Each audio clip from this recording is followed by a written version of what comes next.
Have you ever spent hours organizing your homeschool space only to watch it explode within days?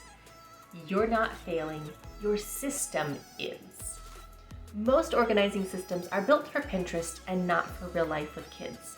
So today I'm breaking down why your beautiful systems keep failing and how to create ones that actually stick. No micromanaging required. Hey there, I'm Laura Noel, your Homeschool Simplicity Coach. Before we get started, I want to invite you to jump into my free community, Simplicity Mamas. We are chatting every day about mindset, decluttering, and setting up systems that stick. So please come join us. The link is in the description below. Time to grab your coffee, and let's dive into how to make your system stick for real this time. I hear it all the time from homeschool mamas. I spent 3 hours organizing my curriculum closet and it looks like a tornado hit it again. Or my kids destroy every organizing system I create. What am I doing wrong? I'm so tired of being the only one who puts things back where they belong. Well, here's the truth bomb. When your organizing system fails, it's not because you're failing, and it's not because your kids are being defiant. And it's definitely not because you need to buy more bins from Target. Most systems fail because they're designed for Instagram photos, not for real families with real kids who spill things, lose things, and dump things out when they can't find what they're looking for. You shouldn't have to follow your children around all day putting things back. Today we're figuring out why your systems keep unraveling and how to create ones that work for your family, not against them. The number one reason organizing systems fail isn't because kids are naturally messy. It's because most systems are overcomplicated for the people who actually need to use them. Think about it. When you're designing an organizing system, who are you picturing using it? If you're like most moms, you're imagining yourself calmly placing curriculum books back in their designated spaces after a peaceful lesson. You're not picturing your 7-year-old frantically searching for their math workbook while the baby screams and you're trying to start school. But here's the reality. If your kids can't use the system easily and independently, you're going to be the only one maintaining it. And mama, you already have enough on your plate.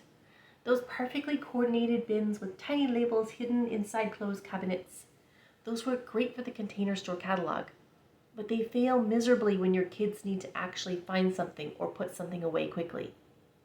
Kids need systems that are simple and visual, period. If they have to open 3 different containers, read small print, or remember where you hid something, they're going to give up and dump everything wherever is convenient.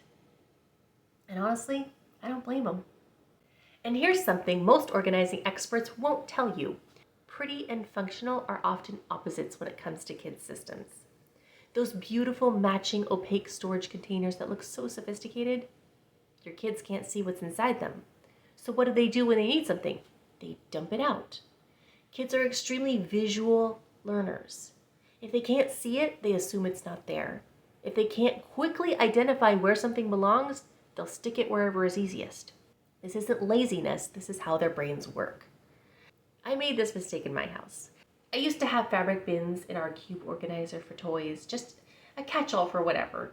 They weren't ever used properly, or when they were, they just got dumped out and left empty on the floor. It wasn't until I switched to clear containers with pictures and word labels that something finally clicked. Suddenly my kids could see exactly what belonged where. They didn't have to guess. They didn't have to remember my system. They could just look and know. Let me tell you about my toy box disaster, because I think that perfectly illustrates what I'm talking about here. For years we had this big toy box. It looked beautiful in our living room, and I loved how easy it was for me to just toss everything in at the end of the day. Out of sight, out of mind, right? But here's what kept happening. My kids stopped playing with most of their toys. The stuff at the bottom might as well have been in storage because they couldn't see it, they couldn't reach it, and they didn't know it existed. When they did want something specific, they'd dump the entire contents onto the floor and this massive explosion of toys would take forever to clean up. I was constantly frustrated. I'd spend time organizing the toy box, arranging things neatly, only to find everything dumped out within hours. My kids were frustrated because they couldn't find what they wanted.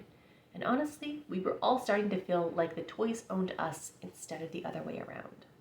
Finally, I decided to try something completely different.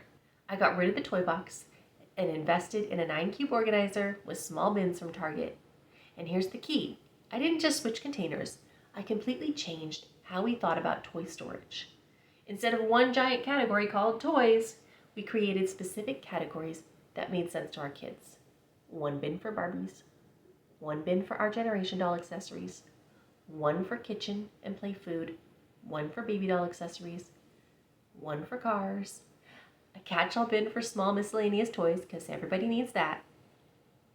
And I labeled every single bin with a picture and words. I laminated the labels and attached them with Velcro so they'd stay put but could be changed if needed. And I kept the bins small enough that if my kids did dump them out, which they sometimes still do, it wasn't a large mess to clean up. The transformation was immediate. My kids could see exactly what they had, they knew exactly where to find things, and most importantly, they knew exactly where to put things back. Cleanup became automatic because the system made sense to them. But here's the part that really convinced me.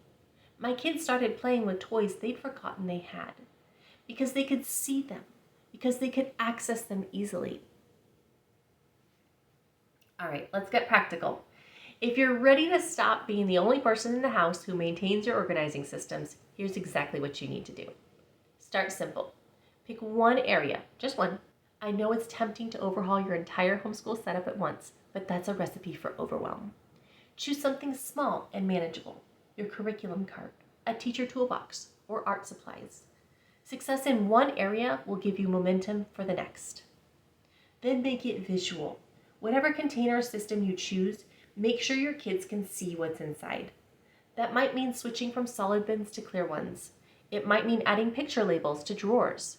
It might mean choosing a 3-tiered cart instead of a closed cabinet.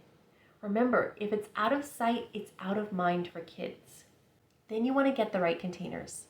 You need containers that match how your family actually functions, not how you wish they functioned. For homeschool supplies, I love teacher toolboxes because each drawer is a perfect size for different categories. Your kids can see into the semi-clear drawers, and you have labels on them. For art supplies, a 3-tiered cart works beautifully because everything is visible and accessible. For toys, those small bins and cube organizers are perfect because kids can dump them out when they need to, but the mess stays contained to one category. Then you're going to create kid-friendly categories. Your categories need to make sense to your kids, not just to you. So instead of manipulatives, try counting stuff. Instead of writing implements, try pencils and markers. Use language your kids actually use. And don't be afraid to have a miscellaneous category for those random items that don't fit anywhere else. Just be vigilant about what goes in there and clean it out regularly. We have to remember, though, that we have to declutter first, always. Before you set up any new system, you need to get rid of the excess. This isn't optional. If you try to organize clutter, you'll just have organized clutter. So here's my rule. Favorites go in first. If there's no room for something after the favorites are in place, it's time to donate. Your containers should have breathing room. Your home and homeschool don't need more complicated systems. They need systems that work for your family, as it actually is, not as you think it should be. So stop fighting against your kids' natural tendencies and start working with them. Stop trying to create systems that look perfect and start creating systems that function perfectly for your real life. When you make this shift, when you prioritize function over form, simplicity over sophistication, magic happens. Your kids start taking responsibility. Your stress goes down. Your home starts feeling peaceful instead of chaotic. Your family deserves systems that stick. Systems that make life easier, not harder. Systems that help your kids grow in responsibility. Systems that give you breathing room. If you're ready to simplify your entire homeschool, grab my free Homeschool Simplicity Staples Guide and jump into our free community, Simplicity Mamas, for daily support. Because Mama, simplifying home and homeschool so you can finally breathe, that's exactly what you deserve. I'll see you next week with more homeschool simplicity inspiration.